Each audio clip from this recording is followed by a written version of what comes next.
Hi, I'm Isabela. Oh, Salvador. Hello. So many people we know. Goiânia, Hortolândia, São Paulo, Curitiba. Hello, hello, Minas. Great This to is see you all here. this is fantastic. This is really nice. Well, I think that we can get started. I see a lot of people still coming into the room, but I believe that they'll have the chance to catch up. I'm going to ask Isabela to very quickly introduce herself. She doesn't need any kind of introduction. I think everyone here knows Isabela, but I'm going to invite her to introduce herself first, and then I'll introduce myself before we get started. And we Yeah, will also explain why we're talking about assessment, right, Isabela? right. As we say in English, right, Vini, age before beauty, right? So I start. Well, hi everybody. It's a great pleasure to be here with you this evening in this wonderful happy hour, right? Friday, 6 p.m. I'm Isabela, and I'm from Brasilia. I've been working with ELT for almost 34 years at Casa Thomas Jefferson, Brazil US Binational Center in Brasilia, and I'm the academic manager of the institution. And as you know, I like to research and write about assessment and second language writing. So, this is my dear friend Isabela and my co-author as well. I'm Vinicius Nobre. You can call me Vinny. And I run a company here in São Paulo called Troika. I don't know if you've heard of Troika, but we are a consulting team. We do a lot of professional development for teachers, and we write materials as well. And I've been doing this for 25 years now. I'm interested in assessment, education management, teacher development. I've worked in several places, and we're launching this new book called Getting into ELT Assessment. If you look at the top of your screen, you're going to see a little line there, like click here. Disal is selling our book, and it's a very special deal today. So please make sure that if you buy our book, please make sure you buy our book. And then if you do buy our books, make sure that you let us know what you think of it. We will be very happy to talk to you a little bit more about it. And today we're going to get into ELT assessment. There is a lot in the book that we can cover and talk about, but we have selected some of the issues that are dealt with in this new book that we're launching. If anybody here watched us, we had a webinar on the same topic quite recently. We will be addressing some other topics. So even though the slides look very similar, the topics are quite different. And I'm going to start by asking Isabela a very general question, because I know she likes talking about this and she's very good at it. Isabela, before we start discussing ELT assessment, why is it an important issue? Why do teachers need to be assessment literate? Why, anyone who's watching us, why do they need to pay attention to assessment? Right. Assessment has usually been thought as something that you think about after you plan a course, right? So people don't really take assessment into consideration, and they don't give it as much importance as it really deserves, because there can be no planning of a course without thinking about assessment. In fact, assessment should be the first thought, because that's how you decide how, you need to know where you want to get before you decide how you're going to get there, right? So you need to know what you want students to be able to do, to demonstrate in terms of what you're planning for your course. So you have to think about assessment right from the beginning, and this is not what usually happens, right? So that's one of the reasons. Another reason is that in the past, assessment used to be, especially testing more specifically, used to be in the realm of specialists, of statisticians and applied linguists who studied this and who knew all about the statistics, etc. Assessment was not the business of classroom teachers.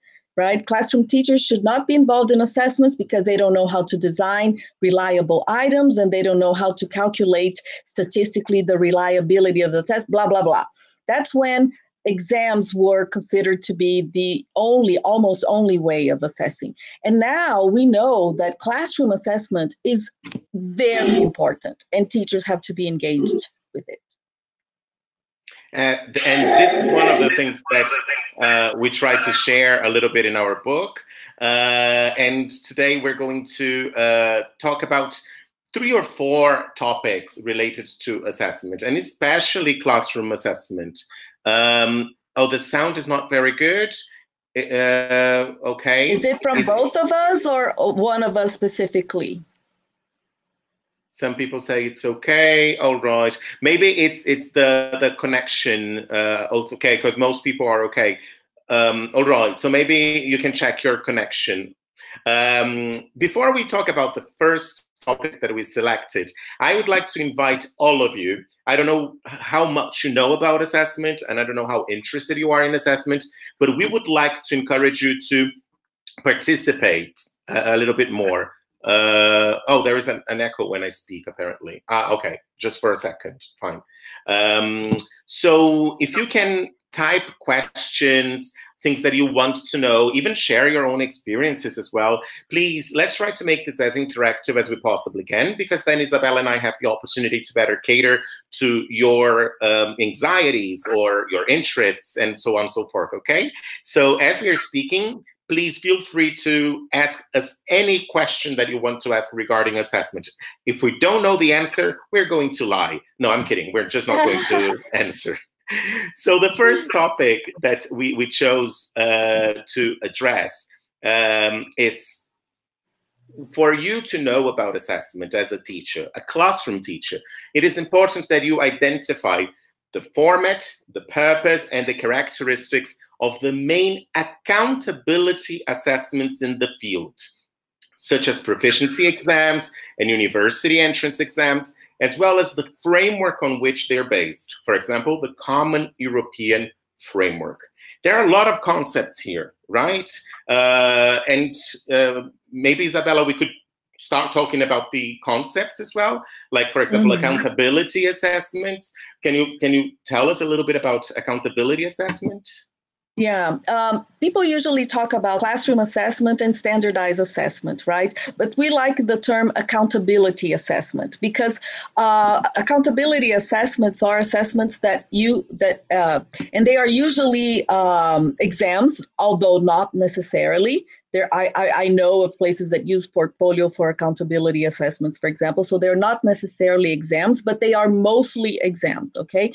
So they are kinds of exams that you have to take in order to get into something, to apply for a job, to apply for a university. They are really high stakes, right? Because you will be accountable for showing your expertise in the language, your proficiency, your competence in the language in order to reach a specific goal in that you're applying for, right? So proficiency exams, university entrance exams, they are all considered accountability assessments. So this terminology is a different way of seeing them as opposed to classroom assessment, right? And so it makes it, because accountability assessments are not necessarily, as I said, exams, right? But they are mostly exams. Vini, what would you add to this? I think that, oh, I heard the echo. Yeah, it's true. Well, let's see if it goes away. Somebody said that it goes away after I start speaking. All right. I think that we sometimes, as teachers, and here I'm going to share my experience as a classroom teacher a lot, we get questions from students about which exam they should take, why they need to take certain exams. And many times we feel tempted to suggest exams because we've heard about them. And rarely are we encouraged to really look at the students' needs and expectations and then consider all the possibilities that you have.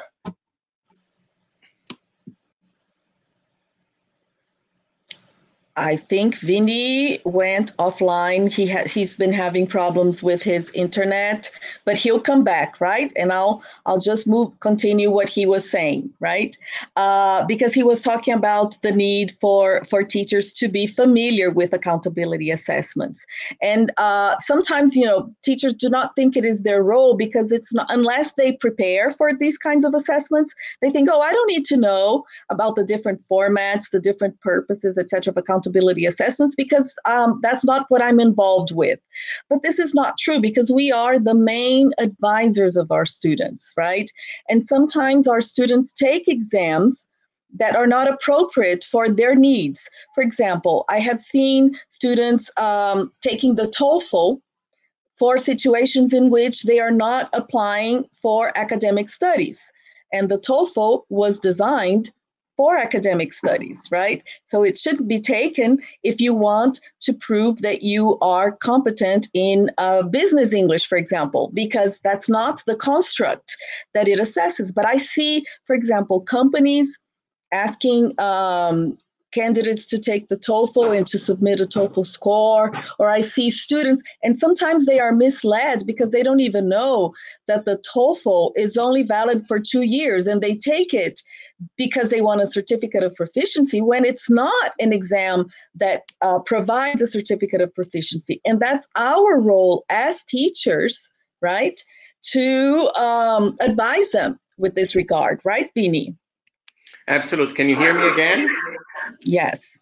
Okay, I'm terribly sorry. And somebody's everyone. mentioning here, same with IELTS, right? So they hear about these exams and they want to take them. So we have a very important role. We are responsible for knowing what the different kinds are and advising our students based on their needs, based on why they want to take an exam, if they are ready to take an exam, if they are not, why they should be, what they should do, what their learning path should be. So we need to know what the exams are. For me, an English teacher not being familiar with the format, purpose, and characteristics of accountability assessments is like a high school teacher not knowing a name, right? Or the different kinds of vestibulares. That's absurd, right? So it's for us, it's also absurd for an English teacher not to be familiar with the kinds of exams their students will have to take. Absolutely, I couldn't agree more. I can hear the echo. Bella, do you think you can block your mic when I speak, maybe? Let's check. I will. Let's see if it works. Okay. Oh, hi. Hello. Yes. So maybe we can do that. I lost my connection, so I lost some of the questions. But before we move on to the next topic, I think that it would be interesting to quickly address one of the questions that people are asking, because there was a question that came up a lot of times. A lot of people have been asking about how to evaluate students in this moment in the online world, with the distance learning, with the remote teaching that we're doing. And I think that this is a very important question because it has a lot to do with some of the issues that we discuss in the book.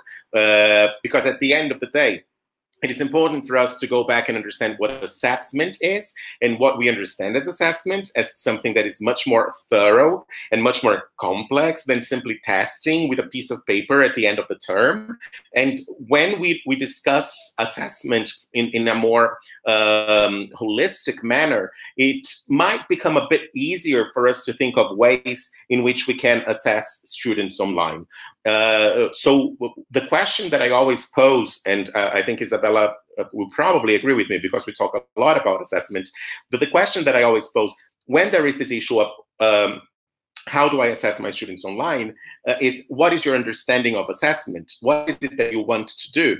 Because the moment that you get students to speak, produce, and participate, you should already have material there to assess learners. Now, if the question is, how do I formally test students in a more traditional way, then we need to think about maybe alternatives, and we need to think about ways to look at students' performance and what they are able to do in a more alternative fashion. So I know that Isabela has very interesting ideas and suggestions of what we can do during times like this in order to gather data of students' performance and understand what the gaps are so that we can be better informed of what to do, and so that we can have the material that we need to give feedback to families and students themselves. So Isabela, before we move on to the second point that we prepared, do you think maybe we can explore a little bit all the classroom teachers out there who have to teach remotely and would like ideas on how to assess students? I've heard some of your suggestions and I think they're fabulous. Can you share them with us? Sure. And cashing in on what, well, there's lots of, Celia said, Celia made a very important point, because she said, don't you think assessment has to do with an everyday activity on the part of the teacher? Absolutely, Celia. We assess our students every day, informally, which is, you know, by way of the questions we ask them and the information they provide and the decisions we make every minute based on the feedback they give us about their learning. So this is informal assessment. And formal assessment, which has to do with the systematic collection of data. So during these times, I believe that this idea of ongoing assessment is even more important for this online environment. And I really recommend, if possible, if this is something that is possible in your situation, in your context, right? I really suggest that you do what we have done in our institution. We have dropped the tests completely.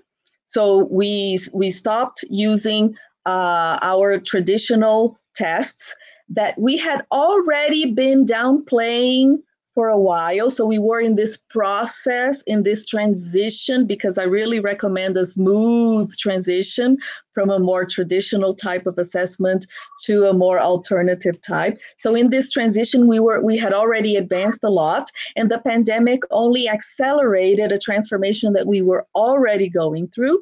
So given the specific situation, both regarding teaching online and regarding the social-emotional conditions in which that our students are facing now, with all this uncertainty and people getting sick, people passing away, and all the situation and the anxiety that it produces, that we had to bring an environment that would be anxiety-free. So we eliminated whatever brings anxiety to students, and we started assessing them more authentically, both on an ongoing and daily basis, and also focusing more on performance assessments rather than discrete item assessments or controlled response assessments. So we are focusing on written production and oral production.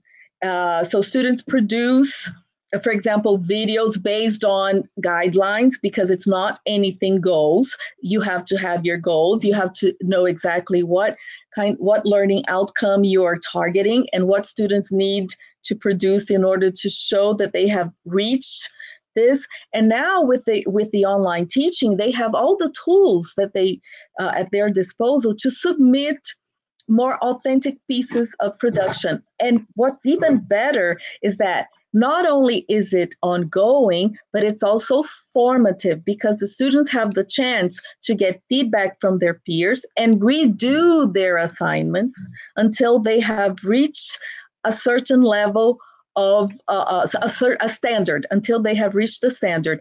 And then, Vini, I'd like to take this opportunity, because you give a brilliant explanation about the difference between ongoing assessment and formative assessment, because many people confuse these two. So could you please? Gladly. It's a topic I really like talking about. Has everybody here heard of formative assessment? It is a concept that nowadays is widespread, and we hear quite a lot about formative assessment and how important it is. And a lot of schools and teachers attempt to make their assessment more formative, but many, many times what they are really talking about is an ongoing assessment that is not necessarily formative. Formative assessment tends to be ongoing because of its nature, but the opposite is not necessarily true. You can have ongoing assessment that is not really formative. And a lot of teachers and schools might fall prey to the temptation of assuming that they are assessing students formatively, when in fact they are just assessing students continuously. Let me tell you what the difference is, the way we see it, the way we understand it. Formative assessment, as opposed to summative testing or summative assessment, formative assessment is essentially the kind of assessment that informs the teaching. So it can be in any kind of shape and form and moment of the course, as long as the information that you gather from the assessment will change the way you teach. So if you have ongoing assessment, if you have several tests, if you have several activities, but the result, the actual assessment, the evaluation of what students can do and what they need help with, if this doesn't change the way you teach, if you follow a prescribed syllabus, if you follow lesson plans that have been pre-written and cannot be changed in any way, you might have ongoing assessment, but unfortunately, I'm sorry to break the news and burst your bubble, you do not have formative assessment, because formative assessment informs. And in order for the assessment to inform you, you need to have the flexibility in your teaching to change the way you teach. And then we're talking about real formative assessment. So in this online world, as Isabela was brilliantly explaining, we have the opportunity to really assess students formatively and get them to produce things that will give us information about how well they are performing, and use this information to design our future lessons, to revisit the priorities, to shift the focus of what we are doing. Because the main objective of assessment is not to punish students, it's not to label them. Assessment, ideally, is what we do to teach better.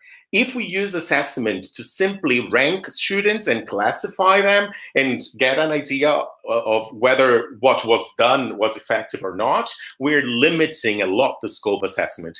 Assessment is a powerful tool when we use it to enhance the quality of the teaching and the learning process, because at the end of the day, what we want is for students to learn, to achieve 100% in all of their assessments. And this is a shift of paradigm, because a lot of teachers think that if every student gets 100% in their assessment, there is something wrong. But at the end of the day, isn't that what we all want? We want students to get 100%, to get the highest possible grades, to do better, even if they have to retake it, even if they need some kind of support, even if the assessment is part of the learning. And ideally, it should be, and not just the assessment of the learning. Does that make sense, Isabela? Isabela, can you hear me? Yes, of course. Can you hear me now? I think I might have lost Isabela. No. So let me take a look at the second point that we brought to you. Can you all hear me there? I think so. Okay, you can hear me. Okay. Did Isabela freeze to you as well, or just me? Oh, okay.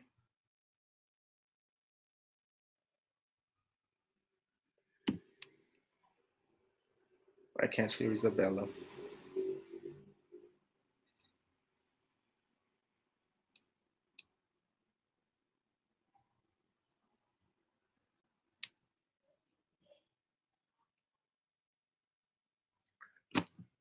You can see both, but not hear Isabela. Okay, so I'll keep speaking.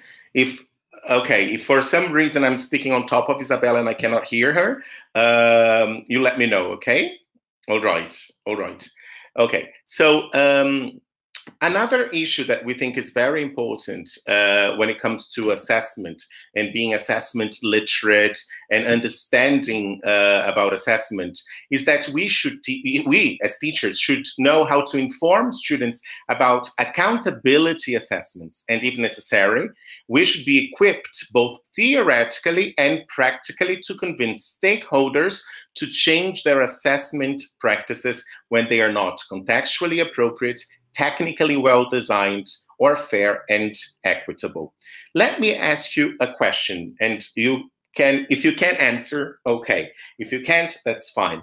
Do you feel that the assessment frameworks that you use in your institution is really valid, is really something that you can explain, that it's fair, it's equitable, it's well designed, it's appropriate? Or do you feel that there is room for improvement? Do you think that there is something that can be done better? If you can let me know. We've got some yeses, which is great. There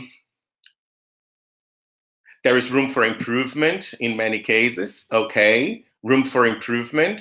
All right. Okay. They could be improved. Wonderful. Okay. So a lot of people feel that they can be improved. Then the challenge that I pose to you is, how prepared do you feel to sit down with the stakeholders that are responsible for the assessment decisions, the decision makers in the pedagogical principles of where you work, and have a discussion that is both theoretically and practically sound in terms of assessment?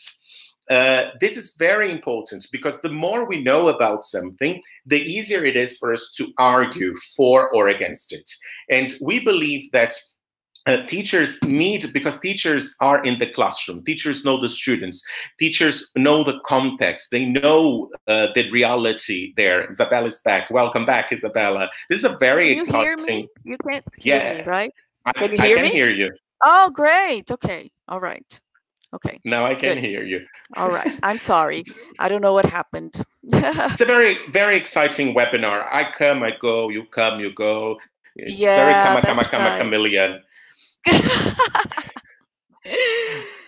So, Isabela, I was just sharing a little bit how important it is for teachers to have the theoretical knowledge about assessment so that they can sit down and discuss with the stakeholders, the decision makers, issues regarding assessment, because at the end of the day, they are practicing the teaching, right? They are the practitioners. And sometimes we see things as classroom teachers that may not be noticed or perceived or known by the administrators. So teachers who are assessment literate, they have the opportunity and the responsibility at the end of the day to share their perceptions and show possible ways, but not just because they don't think the test works. I think this is a very important point. It's not just walking to your coordinator and saying this test doesn't work, but having the knowledge about the terminology, the jargon, the principles, the theory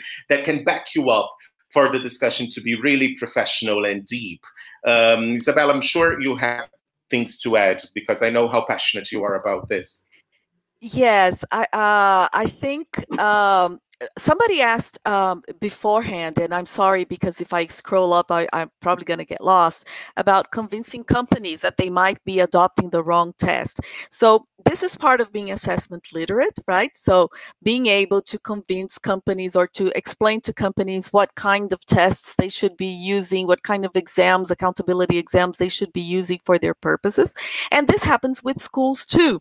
And this is particularly true if you work in a K through 12 environment in which you are the only specialists or you are among the few specialists, and you have to inform your director, your coordinator about the best choices regarding what they expect their students to know and how they this should be measured, both in terms of accountability assessments and in terms of classroom assessments. Otherwise, they will be convinced by people who have economic issues in selling this or that test, and not necessarily they will be convinced based on a solid explanation.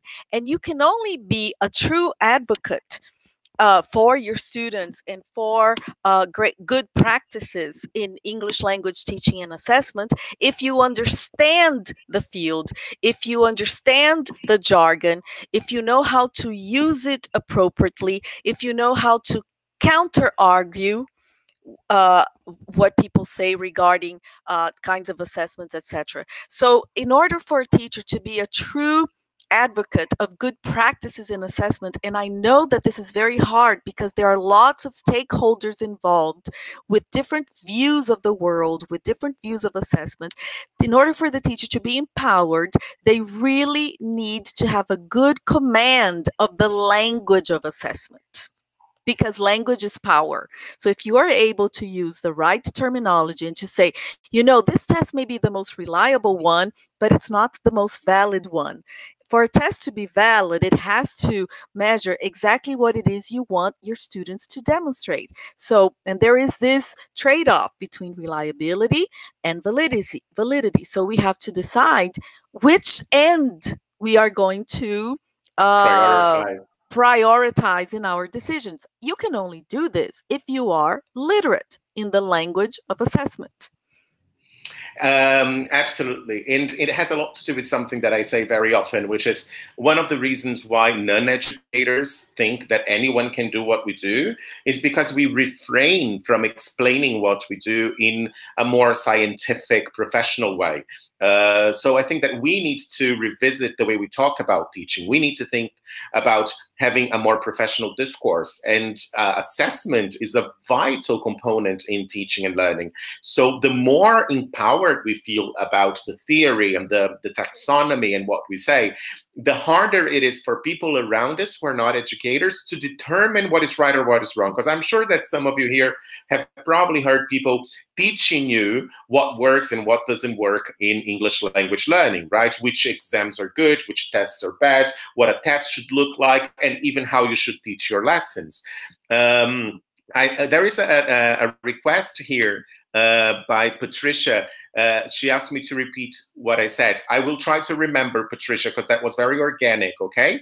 I said that assessment shouldn't focus on only looking back and ranking students and categorizing students. Assessment ideally should work as a tool for everyone's success. Assessment should inform us for us to improve the quality of the teaching and the learning process, and not just punish or penalize students for what they didn't learn, but rather identify what they still have to work on, so that we as institutions, as teachers, as educators, feel more responsible towards their learning and try to, fill in these gaps of their process, right? I think that was a little bit like that. Anything you'd like to add there, Isabela? No, I think that was brilliant, and I think perfect. Nothing to add. I would only spoil it if I added anything. Can we move on to our third point, which is it's a small sentence, a very short sentence, but a very big idea with a lot to say. So what are these new trends? You shared some of the practices that you have at Casa Thomas Jefferson at the moment, already as a shift, right, towards a less conservative, let's say, paradigm. If we had to maybe systematize some of these new trends, what would you say they are, Bella? Okay, one of them that I would really like to emphasize is competency-based assessment, right? So, or standards-based assessment. They're used almost interchangeably, which means we assess our students not with regard to how much they got on a specific test, etc., but how much they have achieved a specific standard, right? So the description of students' performance is not divided into tests, exercises, oral tests, participation, but rather on the standard itself, what the students are able to do, and then an analysis if they have reached this objective. Oh, I think Isabela froze. Did I freeze? Or did I freeze? Can you hear me? I think you froze. Well, if you can hear me, clap your hands. I'm kidding. So I guess you can still hear me, and Isabela froze. I think the internet today is playing tricks, right? It's not helping us a lot. So Isabela was talking about, I really hope you can hear me, everyone. I really hope I'm not just talking to my walls or to the camera in my computer. I'm having, can you hear me, Vini? Okay. All right. I think they can hear me and not you, okay, but I anyway. don't know. I can't see the chat. I'll keep talking. With my I hope you can hear me. So it's Isabela was talking about performance assessment, and I will let her go on with that because this.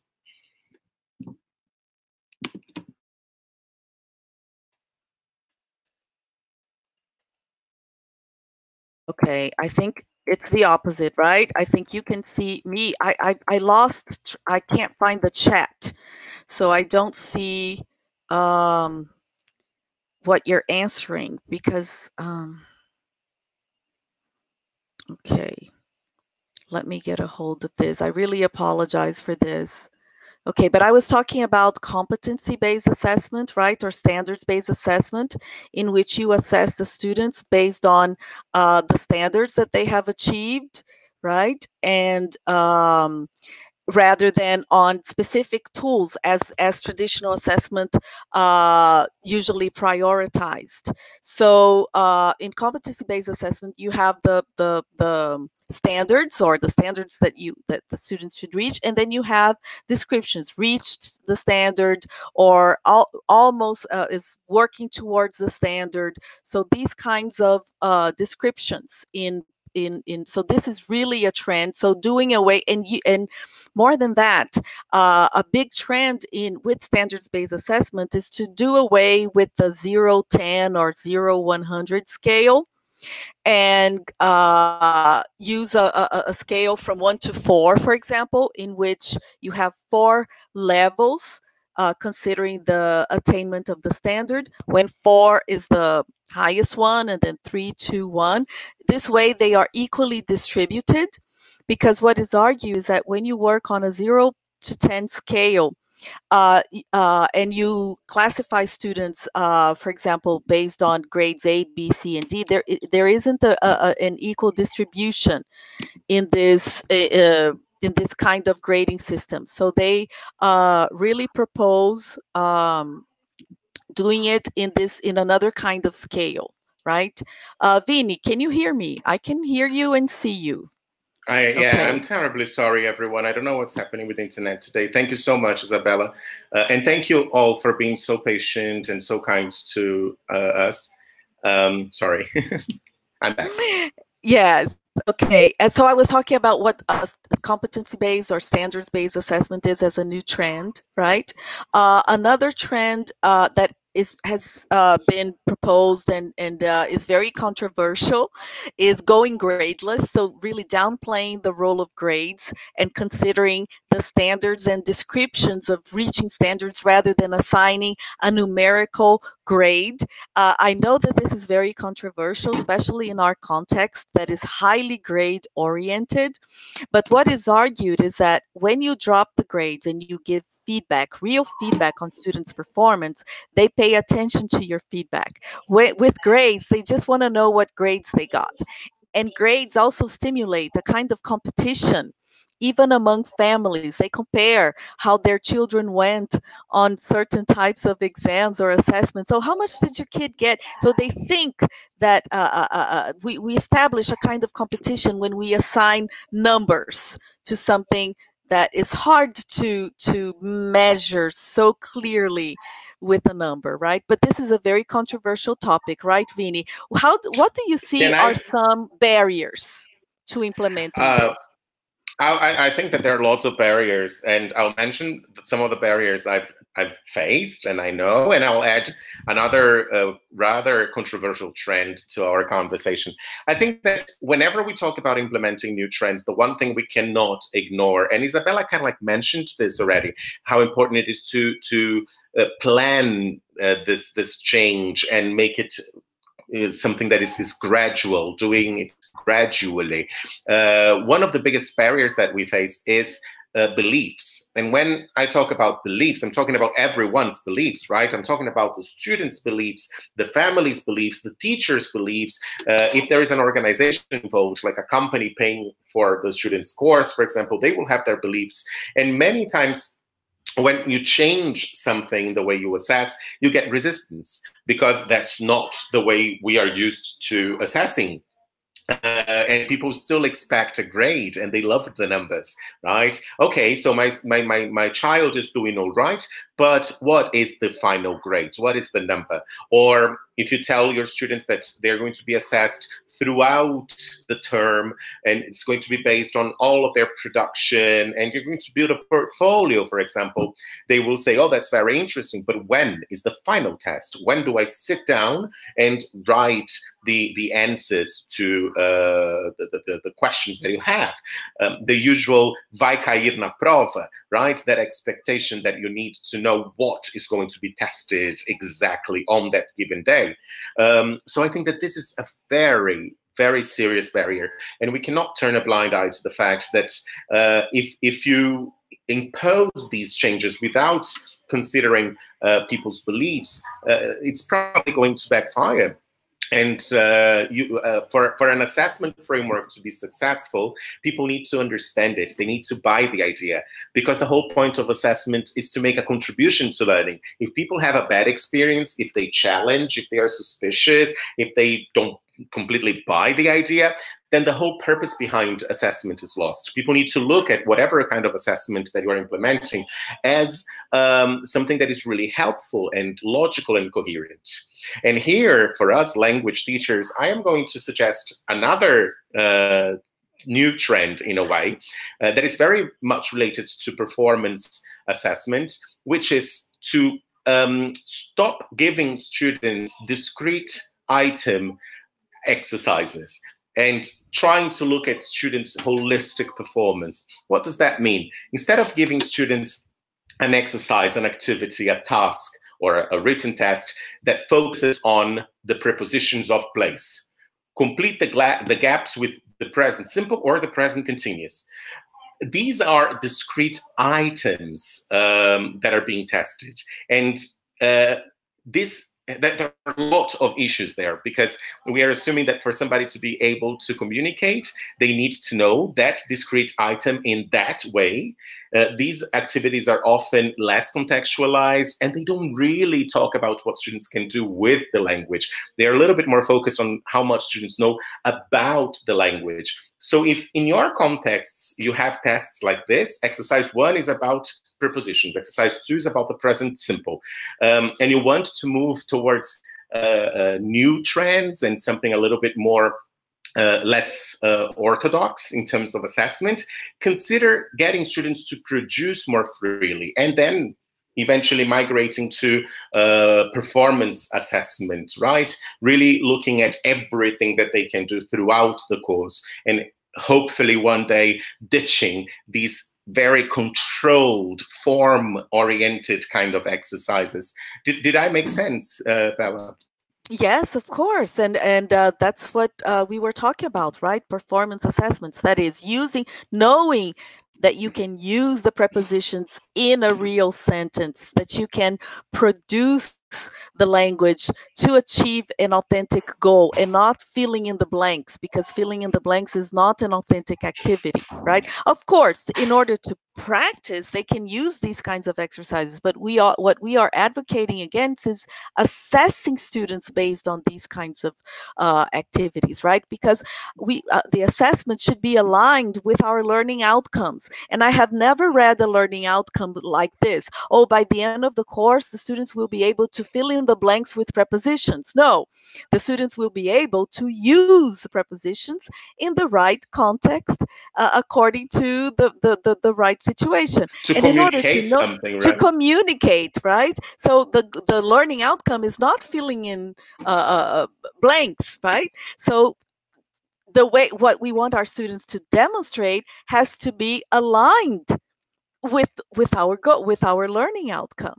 So this is the most important aspect involved there, right? And I think that what we are discussing might shed some light towards this question. How can we evaluate students, during the pandemic with remote teaching?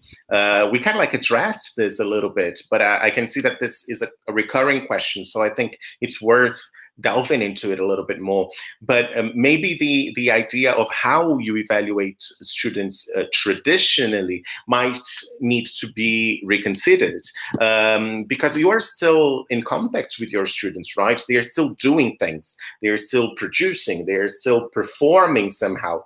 So maybe what we want when we evaluate students is not to test them necessarily, because the moment we change our minds regarding assessment, the moment we change everyone's minds regarding assessment, there are some issues that will vanish. For example, our concern with cheating.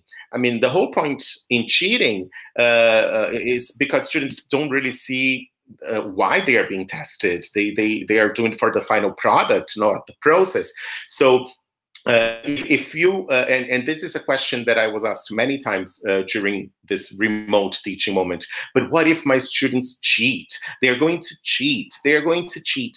And, they are only going to cheat if the kind of assessment that you're using is a very formal test that doesn't really make sense to the students, that they feel that they need to cheat, and that is formalized in a way that is dependent on a setting. When performance is what happens when assessment is what happens all the time, whenever students are performing.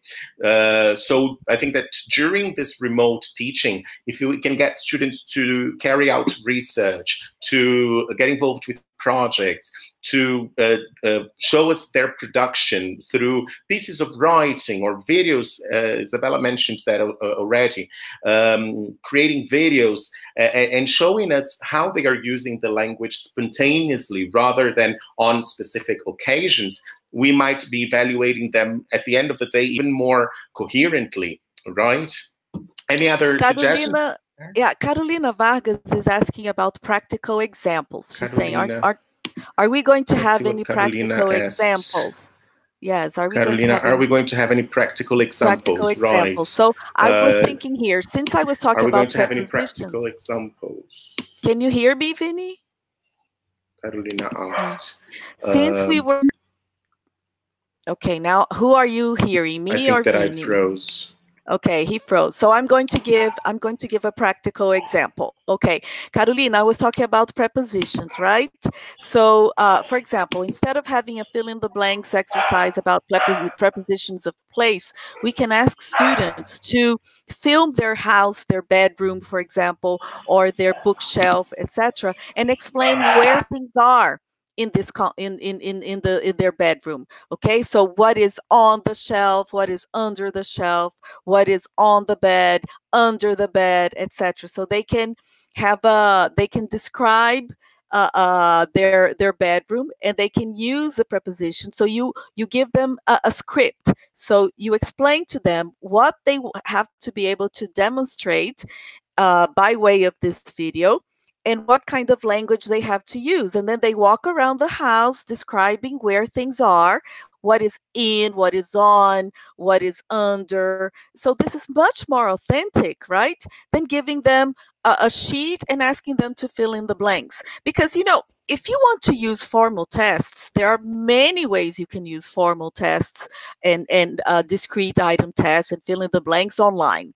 There are many tools that create these kinds of exercises, and they can even be fun, right? You can use games, etc. But this is not our point, because you can transfer to the online environment anything you can do in the classroom using technology. Our point is, let's stop using these kinds of activities in the classroom and in our online environment.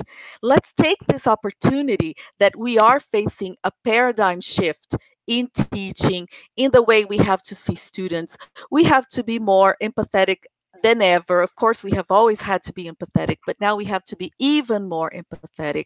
So instead of prioritizing these kinds of things that are timed, that put students under a stressful situation, let's ask them to produce the language this way that I described, right? A real situation. And it's a very simple situation. I was talking about prepositions, Vinny, about filming everything around the house and explaining what is on, in, or under.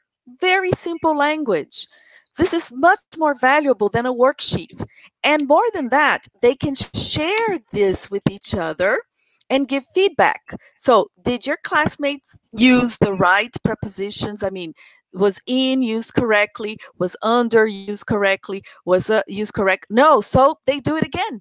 They have a chance, if they need to redo it in order to demonstrate mastery of prepositions, they redo the video until they are able to demonstrate that they know how to use in, on, and under. I'm using something very simple because usually when we give examples of performance assessments, we talk about more advanced levels, right?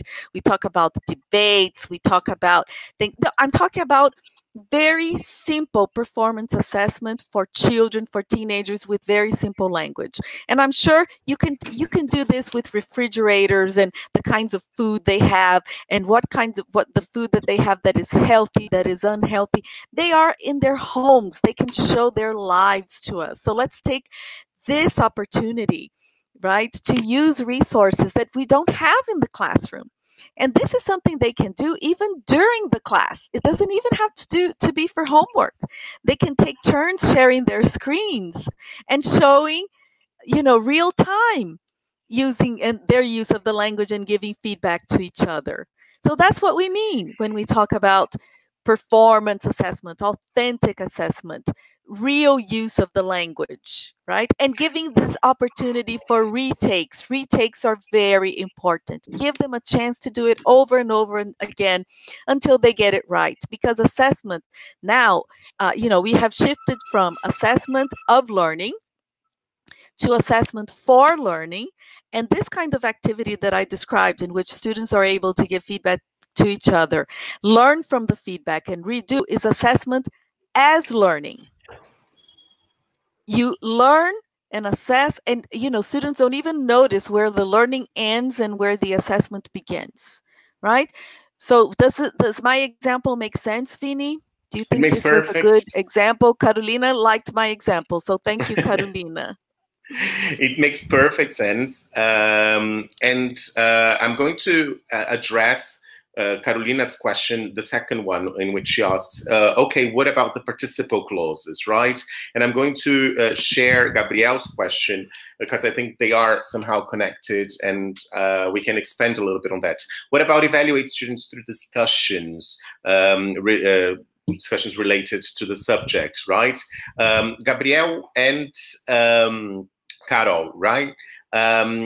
We have very interesting ideas here because Carol is concerned about the participle clauses and Gabriel is talking about what I call a communicative task, right? The whole point here is assessment needs to be valid. It needs to be connected to what you're teaching. If you're teaching participle clauses for the sake of participle clauses, you will have to assess the participle clauses. But the point is, why would your course be teaching the participle clauses? Most effective courses, I know, they are more concerned about developing students' communicative competence, their ability to communicate something, considering that linguistic competence is one of the many components within communicative competence. If students achieve a communicative goal, being flexible, accurate, intelligible, and successfully performing the communicative tasks that they have to without using the participle clause, is that a problem per se? So when we talk about the discrete item testing, which is testing the participle clause, what we might become a victim of is the idea that language, effective communicators, communication is composed of broken pieces of knowledge that when put together will make you speak. And in fact, we know this is not necessarily true. There are people who are excellent communicators who don't use the participle clause to communicate, for example. So it's very interesting for us to reflect upon what the syllabus is asking us to do so that we can in a valid way assess the effectiveness of the teaching and the learning process. So Gabriel, going back to your question, which is very related to this, as you can probably see, you can use discussions, communicative tasks to assess students if you're not concerned with the discrete points themselves, right? Because if you are using a discussion because you want to see if students can talk about the future, let's say, and students, they discuss the future without using any of the future forms that you expect them to use. Let's imagine they only say, I want. Oh, in the future, I want to travel and I want to see my family and I want to hug people. And you're there eagerly waiting for will and going to, will and going to. If this is your expectation, the communicative task, the discussion itself might not help you so much.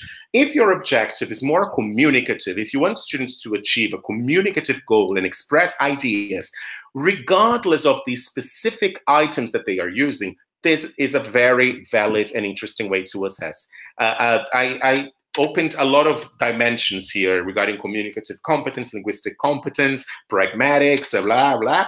But at the end of the day, my whole point is every kind of assessment is possible. It really depends on your goal as a teacher and the goal of your syllabus, right? Isabela, any comments there? Yes, yes. I was thinking about the example with the participial clause, and I was thinking, well, if this is something that's really important for you to assess, because this is more about discourse than grammar necessarily, right? Because it also has a discourse feature, right? So maybe the best way would be giving them a specific writing task in which they have to produce a piece of writing in a genre in which participial clauses are commonly used. That will lead the students to use participial clauses.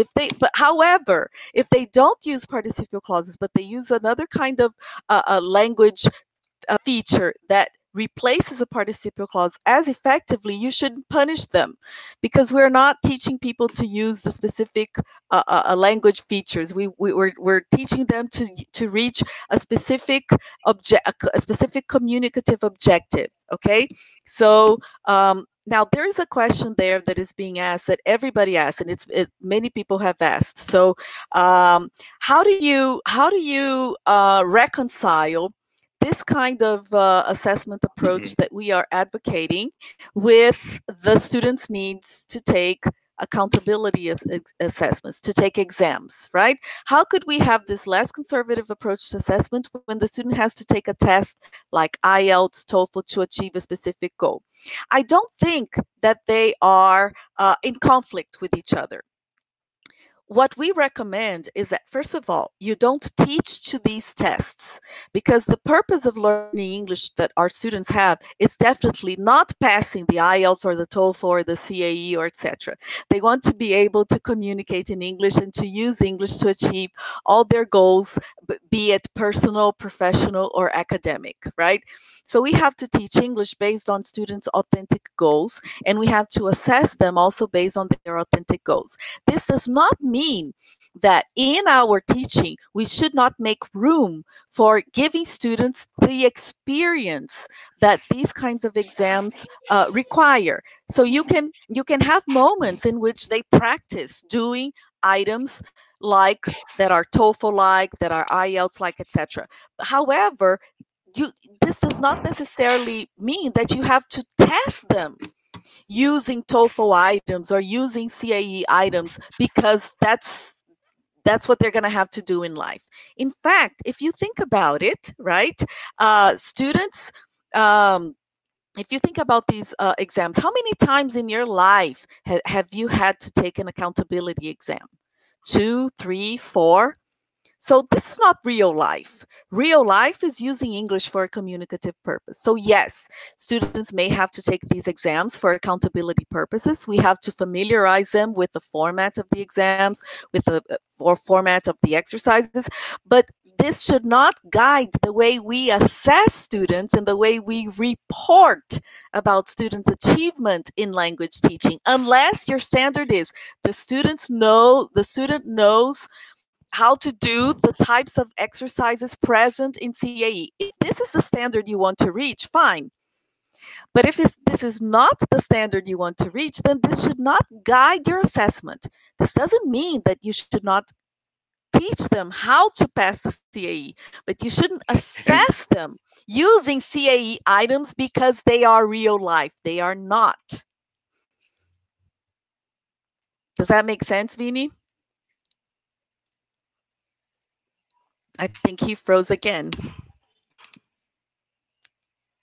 I think Vini froze again, but I'm here, right? And does this make sense with what I explained about the difference between making students familiar with the exam, but can you hear me? Can you hear me, everybody? Yes. Okay. All right. So I think this makes sense, right? I mean, so we're not advocating, oh, let's drop standardized exam. That's not the point.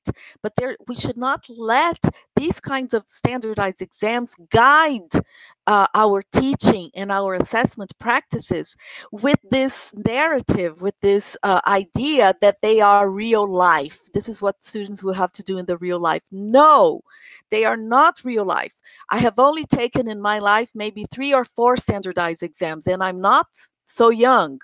So my life doesn't consist of standardized exams. However, I have had to give talks to convince people to advocate in favor of an idea, or to use English during my trips, to use English academically. So these are the competencies that I have had to develop, and I wish I had been assessed by way of these competencies rather than with multiple choice items, as was very common during my times as a student, right?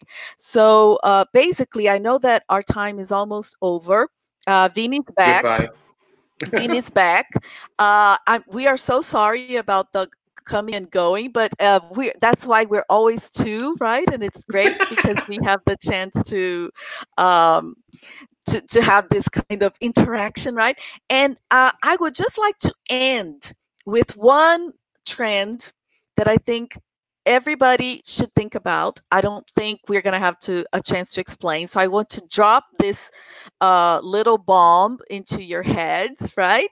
So that you start thinking, well, no, bomb is not a good word to use, right, Vinny? This pill. Plant the seed. Plant the seed. Yes, I want to plant this seed, right? Which is, we are used to using assessment as a tool of authority with students, as a tool to get students to attend all classes, to get students to hand in work on time, to get students to be nice in class, not to disturb the class, etc., right? These are called non-cognitive factors.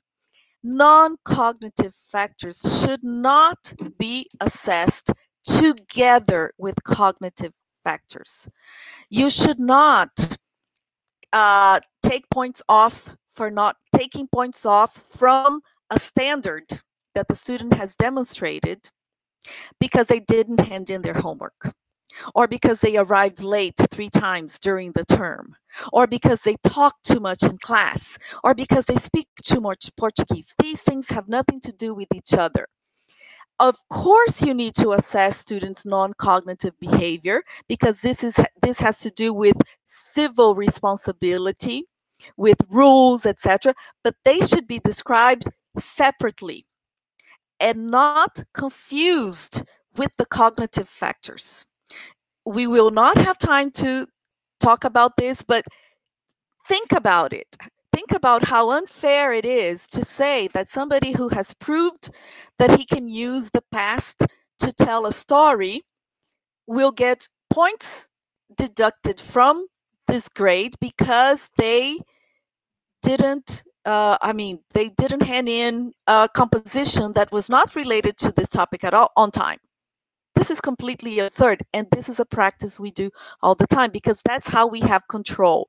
We have control with by way of these kinds of threats. So let's stop using assessment as a tool of power. Assessment should be a friendly tool and not a power tool in the hands of the teacher. How beautiful. I just want to thank you all very much. And I want to, my final words, my last idea here is we will never change the way we teach unless we change the way we assess. We need to change and revisit the assessment frameworks all around, from ENEM to vestibular to the written tests that we have at schools, to the paradigms that families still cling to and we teachers sometimes are even unaware of. We have our own beliefs and sometimes we don't even know what they are. So to have a true educational reform, we need to change the way we assess and we need to have this conversation. Thank you very much, everyone. Buy our book. Thank you very much. Buy our book, you can click there. It's on sale, right? There's a special discount, and also they will raffle a book, right, among the participants on their Instagram page, on their Instagram account, right? Disal is going to raffle a book among you. And so you should go to their Instagram account for this. Okay? If you want to buy the book, you just click here. Somebody asked. Yes. Where can I buy the book? Right there. Click right there. Click here. Yes. Everyone have a lovely weekend. Isabela, I miss you. Feel my virtual hug. Have a great weekend. A virtual hug to everybody, right? Like clap hands. Thank you, everybody. And if we can change one teacher, one student, one parent, and one school administrator at a time, we will change the way people teach and learn and assess. And behave. Right? And behave. For a better world. All right. For a better world. Thank you so much. Bye-bye. Bye, everyone. Bye-bye.